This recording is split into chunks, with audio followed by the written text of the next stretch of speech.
Bank हड़ताल, निजीकरण पर सवाल। शनिवार रविवार को बैंक छुट्टियों की वजह से बंद थे। अब सोमवार और आज यानी मंगलवार का दिन हड़ताल में चला गया। इसके पीछे वजह सरकार का एक ऐलान है और इधर बैंक उपभोक्ता परेशान है। नमस्कार, आप देख रहे हैं दोपहर की दो टूक। आपके साथ मैं हूं Swapnil. United forum of bank union का ये ऐलान जंग है केंद्र सरकार के निजीकरण के ऐलान के खिलाफ। किन किन बैंकों का निजीकरण होगा और यह किस प्रक्रिया के तहत होगा, यह अभी तक साफ नहीं है, पर सवाल जरूर उठता है कि बैंकों का निजीकरण कितना सही है। आज चर्चा इसी पर।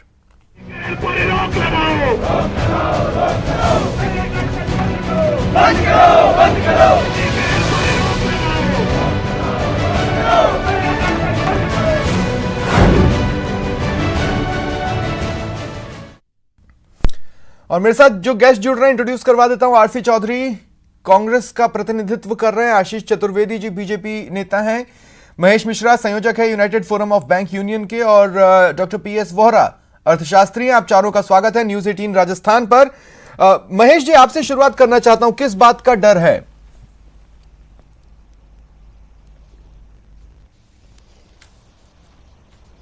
देखिए, United forum of bank unions की तरफ से जो 2 दिन का हड़ताल का आह्वान किया, उसके पीछे सबसे बड़ा उद्देश्य हमारा यह है कि जिस उद्देश्य के लिए बैंकों का राष्ट्रीयकरण हुआ 1969 में और 80 में 20 बैंकों का राष्ट्रीयकरण हुआ, उसके पीछे हमारे मतलब देश का और देश की सरकारों का उद्देश्य ये था कि देश के अंदर जो ऐसा तबका जिसको कि आज उनका किसी तरीके से भी उन्नति नहीं हो पाई, बैंक के करीब नहीं पहुंच पाए, आज उनको बैंक से के माध्यम से आज उनको आर्थिक आवश्यकता उनकी पूरी हो, उनको लोन मिले और वो अपनी आर्थिक आवश्यकताओं को पूरा कर सके। इतना ही नहीं, बैंक के राष्ट्रीयकरण के लिए भी सरकार ने भी आज जो भी आज इंफ्रास्ट्रक्चर तैयार करने की बात आई तो उनके अंदर कोई कॉरपोरेट्स या सेठ साहूकार पैसा लगाने को तैयार नहीं था। ये सार्वजनिक क्षेत्र के बैंक हैं जिन्होंने आज इस देश के अंदर जो कोई इंफ्रास्ट्रक्चर तैयार हुआ उसमें निजी बैंक का, सार्वजनिक क्षेत्र का बहुत योगदान है। इनके साथ जो स्टूडेंट्स बहुत विदेशों तक भी जा रहे हैं, पढ़ाई कर रहे हैं, उनको शिक्षा का लोन है। कृषि जगत में अंदर विभिन्न तरीके के आज कम दर के ऊपर आज लोन दिया जा रहा है। करोड़ों करोड़ों कुटीर उद्योग, छोटे उद्योग जो हैं वो आज बैंकों के माध्यम से लोन लेकर के आज देश में काम कर रहे हैं। ठीक है, तो कहने का मतलब ये है कि योजनाएं प्रभावित होंगी जब बैंकों का लेकिन क्या आप लोगों का भी कोई निजी डर है? होगी। हाँ, निजी डर स्वाभाविक है। आज बैंक के राष्ट्रीयकरण के समय जहां देश के अंदर मात्र 2 लाख कर्मचारी और 8,000 ब्रांचें थी, आज पूरे हिंदुस्तान में 1,70,000 ब्रांचें और 10 लाख कर्मचारी हैं। आज ये कर्मचारी जो इनका जो वेतन समझौते के साथ जो सेवा शर्तें हैं, उन सेवा शर्तों की वजह से आज वो बहुत सुरक्षित हैं और अपना रिटायरमेंट एज तक आज वो ये अपनी पेंशन पूरी करके। पर प्राइवेटाइजेशन का मतलब ये तो नहीं होगा कि आप लोगों को नौकरी से निकाल दिया जाएगा? मैं समझने के लिए पूछ रहा हूं। स्वाभाविक है, मैं तो यहाँ तक नहीं, प्राइवेटाइजेशन तो मैंने देखा है। आज बैंक ऑफ राजस्थान जो आईसीआईसी बैंक में भी मर्जर हुआ, आज आधा बैंक ऑफ राजस्थान जो है नौकरी छोड़ के चला गया। और उसके साथ साथ even state bank of India में जो 5 बैंक मर्ज हुए, निजीकरण नहीं मर्ज हुए, उसमें भी 900 से ज्यादा देश की शाखाएं आज वो बंद हो गई। ठीक है, बहुत सारी शाखाएं अभी बंद हो रही हैं। ठीक है, आशीष जी आपके पास आ रहा हूं। अब देखिए, कुछ चीजों का इतिहास होता है, इतिहास से हम सबक लेते हैं। निजीकरण का दुर्भाग्य से हमारे इतिहास में जो कुछ भी रहा वो निराशाजनक ही रहा है। फिर प्राइवेटाइजेशन की तरफ वित्त मंत्री का देखना सिर्फ ये बताता है कि आप 1 साल के लिए फिस्कल डेफिसिट संभाल लेंगे, फिर क्या करेंगे, उसके अगले साल क्या दिखा लेंगे? देखिए स्वप्निल जी, जहां तक ये बैंकों को प्राइवेटाइज करने की बात है, तो अभी जो आदरणीय प्रधानमंत्री मोदी जी ने कहा था कि government has no business to be in the business, तो इस पॉलिसी के तहत हमारी भारतीय जनता पार्टी की सरकार कार्य कर रही है। और अभी मैं बैंक के प्रतिनिधि को सुन रहा था, वो कह रहे थे कि 1969 में बैंकों का नेशनलाइजेशन किया गया। तो मैं स्वप्निल जी आपके माध्यम से पूछना चाहता हूं कि ऐसा क्या कारण रहा कि मोदी जी जब 2014 में प्रधानमंत्री बने तो उन्होंने एक प्रधानमंत्री जनधन योजना लागू की, जिसके कारण उन्होंने 2014 के बाद से 40 करोड़ से अधिक जनधन खाते खोले गए। ये बैंक नेशनलाइज थे, फिर भी लोगों को खाते खोलने में सहूलियत नहीं होती थी। आप देखिए 40 करोड़ वो लोग थे जिनका पहली बार बैंकों में खाता खुला, जिनके माध्यम से गवर्नमेंट डायरेक्ट बेनिफिट ट्रांसफर दे रही है और लाखों करोड़ों का नहीं, पर आशीष जी जो आपने कोट किया मुझे समझाइए, जब प्रधानमंत्री बोल रहे हैं no business to be in business, तो वो बैंक को प्राइवेटाइज करके बिजनेस में बदल देंगे, पर बिजनेस मॉडल क्या सरकारी योजनाओं को सपोर्ट करेगा? नहीं, देखिए ऐसा है स्वप्निल जी, सरकार की जो प्रायोरिटी होती है ना वो राजनीतिक इच्छा शक्ति पर डिपेंड करती है। अभी देखिए मैं बैंकों के प्राइवेटाइजेशन के बारे में पढ़ रहा था, तो अभी एक रघुराम राजन जी का 3 दिन पहले बयान आता है कि ये सरकार प्रचंड भूल कर रही है अगर बैंकों को प्राइवेटाइज करती है।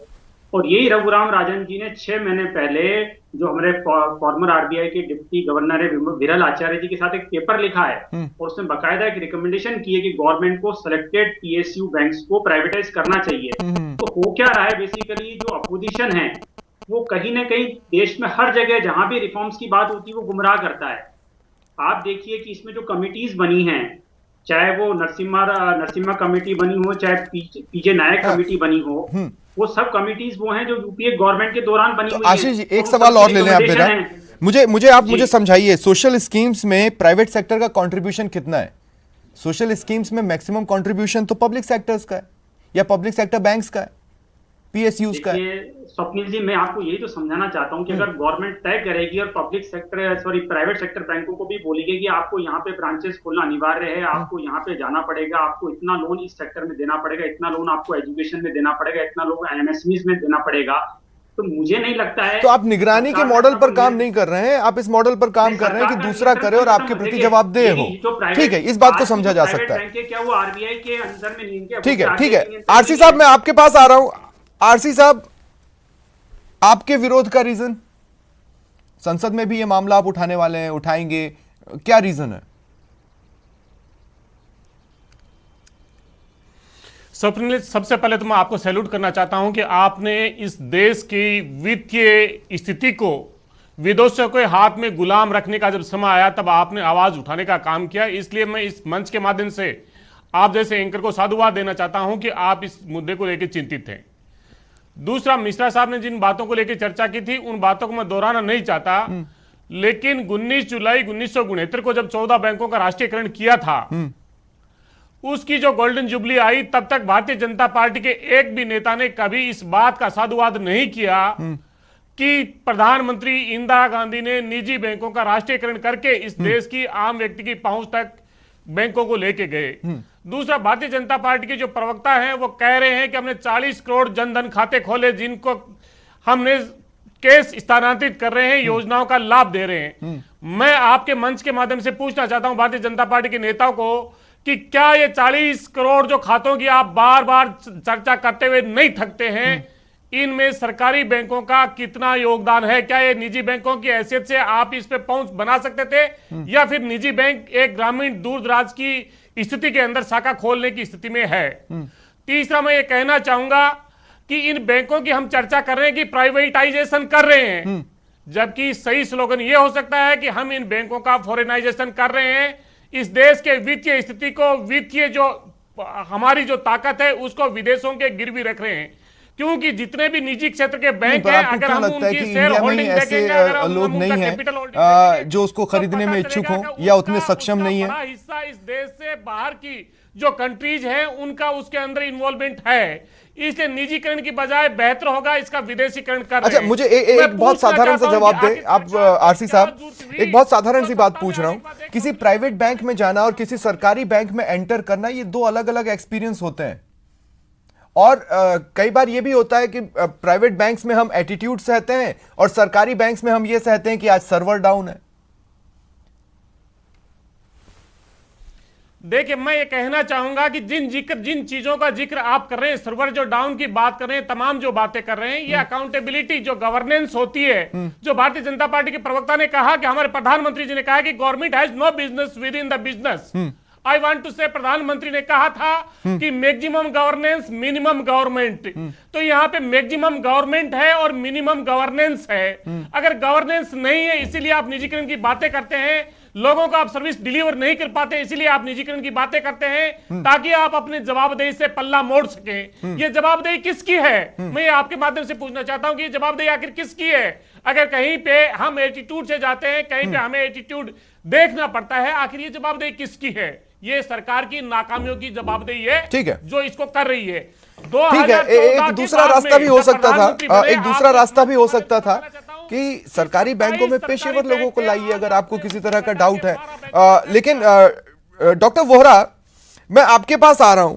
एक तो ये कि बैंकों के निजीकरण को आप किस रूप में देखते हैं, सवाल नंबर 1। और सवाल नंबर 2 जो उसी का एक छोटा सा सब्सिडरी सवाल है, यस बैंक को हमने फेल होते देखा, जीटीबी को हमने फेल होते देखा, सरकारी बैंकों का तो विलय हो गया, उन्हें किसी तरह से स्थिति संभाल ली गई। तो यही एकमात्र रास्ता हो या एक्साइटमेंट का रास्ता हो, ऐसा नजर तो नहीं आ रहा है पहली नजर में।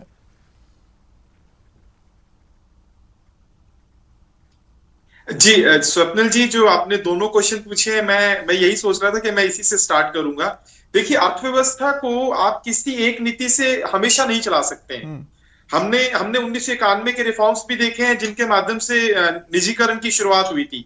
हमने देखा कि बैंकिंग सेक्टर ने कितना परफॉर्म किया है। लेकिन एक क्वेश्चन जो मेरे को बिल्कुल समझ में नहीं आ रहा है, जिसका विरोध मुझे लगता है बिल्कुल होना चाहिए, कि वित्त मंत्री जी बजट में कहती है कि आईडीबीआई के अलावा किन्हीं 2 बैंकों का उनको प्राइवेटाइज कर दिया जाएगा। अरे वो 2 बैंक कौन से हैं? आपका क्राइटेरिया क्या है? निजीकरण के अपने फायदे हैं, लेकिन आप निजीकरण को उसकी शुरुआत कुछ प्रोसेस होने चाहिए। आपने कह दिया किन्हीं भी 2 बैंकों का हो जाएगा। अब वो 2 बैंकों के लिए आपने बोला कि हम क्या करेंगे जी, 20-21 के लास्ट क्वार्टर की बैलेंस शीट चेक करेंगे और 21-22 के पहले क्वार्टर की बैलेंस शीट चेक करेंगे। जब पूरा साल जीडीपी नेगेटिव चल रहा है, 25% जीडीपी गिरा हुआ है कोरोना के कारण, उसके इकोनॉमिक्स इफेक्ट्स के कारण, तो आप कैसे कह सकते हैं? बैंक की परफॉर्मेंस इंडस्ट्री पे डिपेंड करती है, कंस्ट्रक्शन इंडस्ट्री, स्टील, सीमेंट, सब पे डिपेंड करती है। जब ओवरऑल जीडीपी डाउन है तो बैंक तो डाउन होगा ही होगा। तो ये जो इन्होंने किया है, मोदी गवर्नमेंट की जो अनाउंसमेंट है, ये इसमें कुछ हद तक ना बहुत पॉलिटिकल रिवेंज लग रही है, क्योंकि आर्थिक एजेंडों पे गवर्नमेंट की स्टेबिलिटी इतनी दिख नहीं रही है। तो गवर्नमेंट कुछ ना कुछ नया करना चाहती है आर्थिक एजेंडों पे, और जो गवर्नमेंट पे की ब्लेम लगता है कि ये प्रो कॉर्पोरेट गवर्नमेंट है, तो वो शायद प्रूव भी होता है कहीं ना कहीं। अब रही बात, आपने यस बैंक की बात की, तो सर देखिए, यस बैंक से पहले हमने उस बैंकिंग के फेलियर के अलावा हमने ऐसे फेलियर जो है ना, हमने कॉर्पोरेट में देखे, हमने सत्यम में भी देखा है ऐसा फेलियर, हमने किंगफिशर में भी ऐसा फेलियर देखा है। तो मैं तो यही बोलूंगा कि जो एक्चुअली कॉर्पोरेट गवर्नेंस का जो फंडामेंटल है, हमारे अकाउंटिंग प्रिंसिपल्स के साथ अप्लाई नहीं होता है। हम लोग सोए रह जाते हैं, हमारी गवर्निंग बॉडी सोई रह जाती है और फ्रॉड्स हो जाते हैं। नहीं, हमने बैंकिंग सेक्टर एक में बात मुझे समझाइए जो कि अगर किन्हीं 2 बैंकों का, जो कि अभी स्पष्ट नहीं है, अगर निजीकरण होता है तो एक फाइनेंशियल ईयर में आप फिस्कल डेफिसिट तो ठीक ठाक दिखा पाएंगे, उसके बाद क्या करेंगे? उसका कोई और रास्ता तो है नहीं। दूसरी बात मैं ये कह रहा हूं कि अगर खराब लोन या एनपीए वाली जो बातें हैं, तो प्राइवेट में तो लोन लेना भी मुश्किल हो सकता है। उनका रेट ऑफ इंटरेस्ट आप कैसे गवर्न करेंगे? वो प्राइवेट सेक्टर के हाथ में चला गया। प्राइवेट मॉडल जो होता है वो सपोर्ट करता है कि भाई हमें कमाना है। अब सारी सरकारी योजनाएं अगर सरकारी बैंकों के पास हैं तो वो किसी रीजन के कारण है।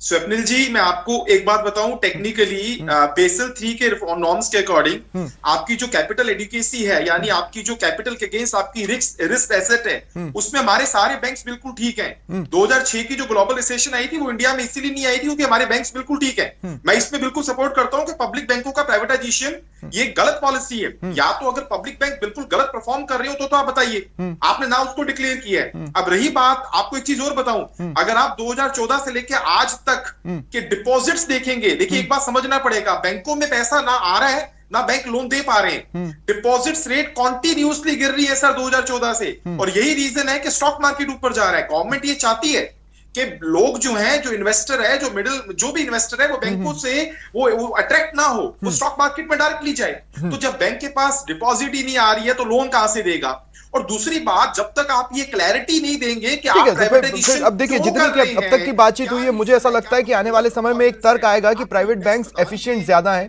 और सरकारी बैंक्स की एफिशिएंसी उतनी नहीं है। मुझे लगता है कि आने वाले समय में इस तरह के तर्क भी हमें सुनने को मिले, तो उसी तर्क को डील कर लेता हूं।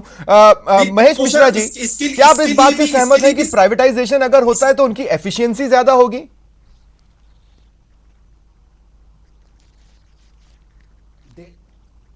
देखिए, प्रश्न ही नहीं उठता।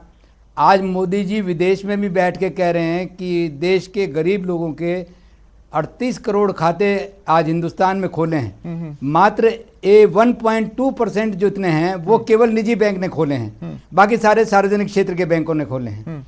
आनंद फानन में केंद्र सरकार ने नोटबंदी कर दी, दूसरे दिन बैंकों के सामने भीड़ इकट्ठी हो गई, बिना किसी की मदद के। आज बैंक कर्मचारी जरूर उसमें मर गए, लेकिन आज नोटबंदी का जो प्रोग्राम था वो बैंक कर्मचारियों के कारण पूरा हुआ, वरना सरकार को एक बार के लिए सरकार फेल हो सकती थी।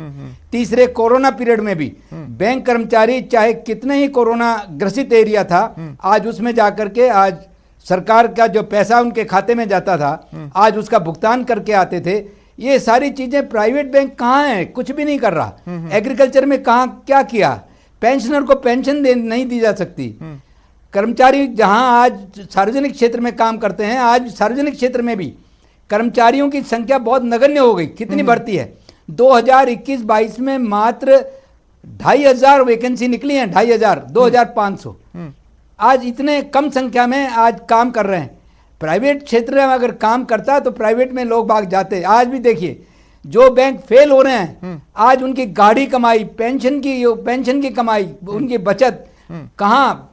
आज महाराष्ट्र, पंजाब महाराष्ट्र जो बैंक था या यस बैंक था, लोग दरवाजे पे बैठ गए। जितने भी अर्बन कोऑपरेटिव बैंक थे, उनके दरवाजे पे बैठ करके 1,000, 2,000, 5,000 रुपए लेके जा रहे हैं। इसीलिए आशीष जी, मुझे एक बात बताइए, यस बैंक फेल हुआ, हमने और भी कुछ बैंक्स को फेल होते देखा।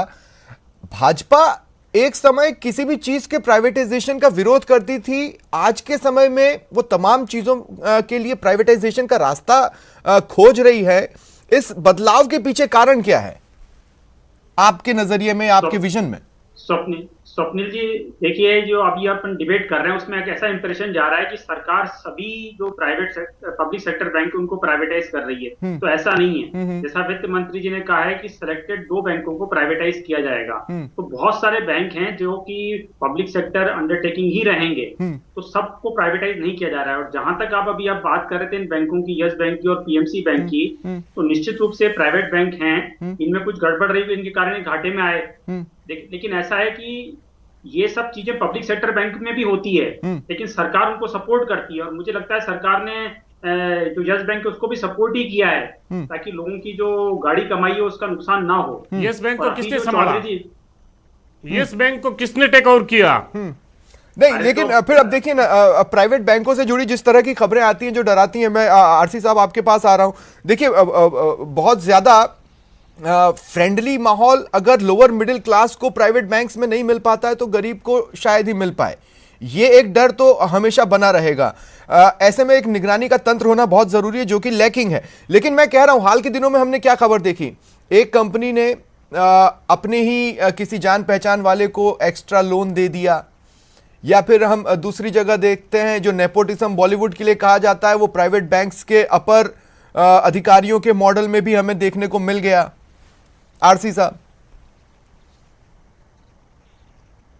स्वप्न जी, मैं इतना ज्यादा बैंकिस्ट नहीं हूं, लेकिन मैं कुछ बेसिक चीजों को समझता हूं, और आपके दर्शक हैं उसमें भी 90% वो बेसिक चीजों को समझते हैं। मैं आपके माध्यम से ये कहना चाहता हूं कि हम निजी क्षेत्र की जिस फैसिलिटेशन की जो बात करते हैं, हमें बात करनी चाहिए अकाउंटेबिलिटी की। निजी क्षेत्र की क्या अकाउंटेबिलिटी है अपनी बैंकर्स की, अपने जो खाता धारक है उसके साथ में? अगर अकाउंटेबिलिटी नहीं है तो काय का फैसिलिटेशन हो रहा है, और फैसिलिटेशन के नाम पे क्या चार्जेस उनसे वसूले जा रहे हैं? मैं आपके माध्यम से पूछना चाहता हूं, क्या किसान को 4% पे निजी क्षेत्र बैंक दे सकता है? क्या किसान और गरीब आदमी उस बैंक के अंदर जाके अपना खाता खुला सकता है? जो जनधन की हम बात कर रहे हैं उसके अंदर क्या है?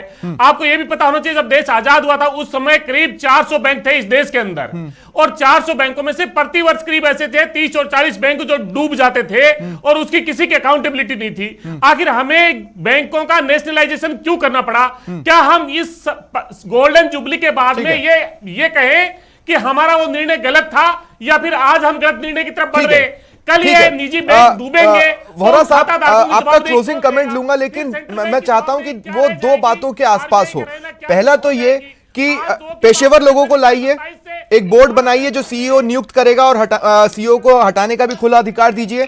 सरकार का नियंत्रण धीमे से हटाइए, सरकारी कॉर्पोरेशन बन जाएगा तो वो जनता के हित में काम करते हुए जनता के पास होगा, न कि सरकार के पास। ये हो सकता है एक रास्ता नंबर एक। दूसरी बात मैं ये कह रहा हूं कि मान लीजिए अगर कोई अपनी ही कंपनी के लिए कर्ज ले लेता है प्राइवेटाइजेशन की संभावनाओं में, तो फिर तो किसी भी संभावित अपराध को पकड़ने के लिए हमारे पास नजर रखने का तो कोई जरिया है ही नहीं आज की डेट में। स्वप्निल जी, एक बारी पहला क्वेश्चन रिपीट करेंगे क्योंकि मैं सुन नहीं पाया था आपकी बात। मैं सिर्फ इतना कह रहा हूं कि पेशेवर लोगों को लाइए, बोर्ड को यह अधिकार दे दे कि सीईओ नियुक्त करे या हटा दे, खुला अधिकार। फिर सरकार का नियंत्रण धीमे से हटा लीजिए, एक सरकारी कॉर्पोरेशन बन जाएगा जो कि जनता के पास होगा। यह एक तरीका हो सकता है। बिल्कुल सही। देखिए, आप बिल्कुल सही सोच है। मुझे लगता है ट्रांसपेरेंसी आ जाएगी सिस्टम में। और एक बात आप मोटी मोटी सुनिए सर, लोकतंत्र के अंतर्गत डेवलपमेंट की जिम्मेदारी सरकार की होती है। आप सब चीजें प्राइवेट सेक्टर के ऊपर नहीं डाल सकते हैं। हाँ, अर्थव्यवस्था में जो क्षेत्र अनएक्सप्लोर्ड है, जो नहीं खुले हैं, वहां प्राइवेट सेक्टर अगर आके उसको स्टार्ट करता, दैट इज वेरी ओके।